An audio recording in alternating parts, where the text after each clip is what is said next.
안녕하세요. 독서모임 추천도서 8권을 소개해드리겠습니다. 삶을 견디는 기쁨, 헤르만 헤세의 작입니다. 힘든 시절에 벗에게 보내는 편지라는 부제처럼 지금 삶에서 고통을 받는 이들에게 위안을 주는 헤르만 헤세의 에세이입니다. 고통과 행복, 삶을 받쳐주는 두 가지 기둥. 헤세는 이 소소한 자기 일상을 소재로 삼아서 행복과 고통, 삶의 죽음에 대해 깊이 고찰했습니다. 어젯밤 밤에 자기 작품을 낭독하는 모임에 슬쩍 참여하는 일, 아름다운 음악회, 독자들이 보낸 편지 등등 우리가 보기에는 그리 중요할 것 없는 평범한 일상에서 헬세는 고통을 발견하고 무엇이 자신을 괴롭게 하는지 끊임없이 사색합니다. 그는 사색을 통해 새로운 깨달음을 얻습니다. 고통은 축복을 향해 가는 과정이고 축복도 고통으로 가는 길목에 있다는 것을. 사람들은 대개 고통에서 벗어나려 몸부림치지만 오히려 그럴수록 더욱 처절한 아픔을 겪습니다. 헬세는 부드럽지만 단호한 어투로 고통은 사람을 부드럽게도 만들고 강철처럼 단단하게도 만들어준다면서 고통받는 사람들에게 바랍니다. 그것에서 도망치지 말고 오히려 사랑하라고. 헤르만 헬세는 슬픔에 잠긴 채 있다면 순수하게 행복했던 시간을 떠올려 보라고 조언합니다. 두 번째 책은 레이디 맥도날드 한은영 저자의 책입니다. 맥도날드 할머니로 알려진 한 실존 인물의 삶을 복원하고 다시 쓴 소설입니다. 맥도날드 할머니는 매일같이 트렌치 코트를 차려입고 정동 맥도날드에서 오랜 시간 머물렀던 노숙인으로 2010년대 초 언론에 그녀를 취재해 소개한 후 거센 반향이 일어난 바 있습니다. 부족한 생활비로 스타벅스 커피를 마시고 방송국 PD에게 호텔에서 음식을 대접해달라고 부탁하는 그녀의 모습은 허영심에 빠져 현실 파악을 못한 채 자존심만 세우는 여성 노숙자 그 자체였습니다. 높은 이상에 점점 가까이 다가가는 듯했던 삶이 무너져버린 후 이 가여운 레이디는 하루를 살더라도 원하는 대로 멋있고 아름답게 살고자 매 순간 가능한 최선의 선택을 내렸던 것으로 생각하는 사람도 있습니다.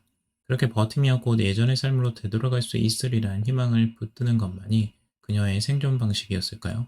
변화된 삶의 환경을 받아들이지 못하는 심리, 자존심을 지키고 싶어하는 심리를 이해하면서도 안타깝게 느껴졌습니다. 에곤 실레를 사랑한다면 한 번쯤은 체스키 크롬로프, 김혜선 저자의 작품입니다. 에곤 실레는 널리 알려진 만큼이나 예술과 외설의 경계 사이에서 많은 구설수에 올랐던 화가였습니다. 하지만 관용적이고 퇴폐적이라 평가되는 그의 대표작들을 눈으로만 훑고 아는 것과 그의 생애를 함께 알아가며 작품을 감상하는 것에는 차이가 있을 것입니다. 클림트를 해부하다 유임주 저자 작품입니다.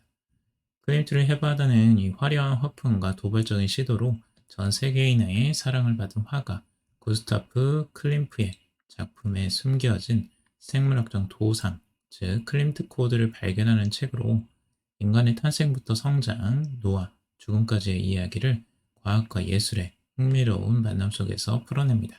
두 화가가 모두 인간의 욕망과 사랑에 대해 표현하는데 너무도 다른 방식을 보여줍니다. 그들의 개인적 삶에 대한 이야기를 들으면서 작품 세계를 이해하는 데 도움이 되었습니다.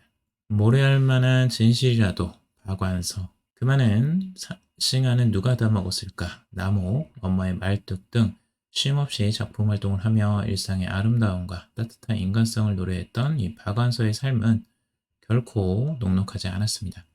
1931년 경기도 개풍군에서 태어나 어린 나이에 아버지를 여의고 서울로 상경해 서울대학교에 입학했지만 6.25 전쟁으로 학업을 중단할 수밖에 없었습니다. 결혼을 하여 안정적인 가정을 꾸렸지만 사랑하는 아들과 남편을 잃었습니다. 전쟁과 분단, 가족의 죽음이라는 상실과 고통 속에서 박완서를 버티게 한 것은 결국 희망이었습니다. 역경을 딛고 올라서서 결핍마저 사랑으로 승화시켜버린 박완서의 글은 그래서 오랜 여운을 줍니다. 아들의 죽음에 고통스러워하는 박완서에게 수녀님이 질문합니다. 왜 당신은 그런 일을 당하면 안 되나요? 우리가 일반적으로 안 좋은 일이 생기면 왜 나에게만 이런 일이 생기지? 라고 질문하는데 그와 정반대의 질문으로 크게 머리를 맞은 느낌이었습니다. 살아있는 것은 다 행복하라. 법정. 2006년 법정 스님의 출가 50주년을 기념하여 출간된 잠언집입니다. 단순하고 청빈한 생활의 실천가이자 자유인의 표상인 법정 스님이 남긴 글과 법문들을 모았다고 합니다. 법정 스님과 가까이 지내는 류시와 시인이 엮었다고 합니다. 무소유, 자유, 단순과 간소, 홀로 있음, 침묵, 진리에 이르는 길과 인간 존재에 대한 성찰로 채워져 있습니다. 순간순간 새롭게 태어남으로써 어떻게 하면 단순하되 영적으로 충만한 삶을 살 것인가의 가르침들이 행간마다 읽는 이를 일깨운다고 합니다. 아들을 잃은 한 어머니에게 법정 스님은 위로의 말을 건네지 않고 가만히 옆에 있어 주었다고 합니다. 위로의 말을 건네는 것보다 경청을 하고 공감해 주는 게 훨씬 큰 위안이 된다고 합니다. 데일 카네기의 주도권 수업, 데일 카네기.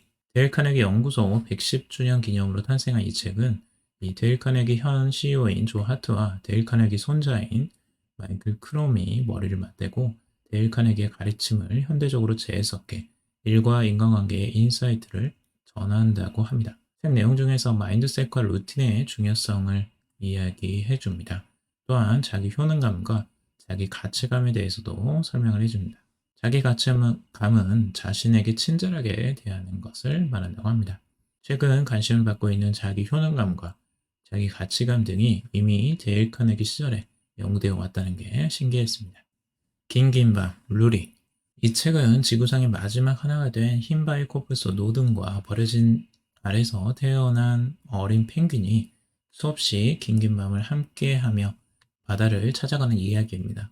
울퉁불퉁한 길 위에서 엉망인 발로도 다시 우뚝 일어설 수 있게 한 것은, 잠이 오지 않는 길고 컴컴한 밤을 기어이 밝힌 것은 더러운 웅덩이에도 뜨는 별 같은 의지이고 사랑이고 연대입니다.